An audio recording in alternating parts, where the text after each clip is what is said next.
Reading skill. The king and his pet monkey. There was once a prince who had two friends, a merchant's son and a minister's son. They helped him to defeat a king who was trying to take away his kingdom. Soon the prince became king. The new king enjoyed himself. He arranged many parties and invited all his friends.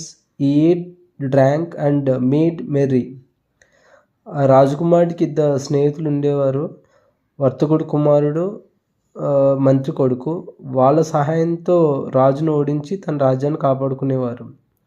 తర్వాత ఆ రాజకుమారుడు పెద్దవాడయ్యాడు, రాజు అయ్యాడు. ఆ కొత్త రాజు బాగా enjoy చేసేవాడు. తను చాలా పార్టీస్ ఇచ్చేవాడు, స్నేహితులను ఆహ్వానించేవాడు, తినేవాడు, తాగేవాడు, చాలా ఉల్లాసంగా గడిపేవాడు.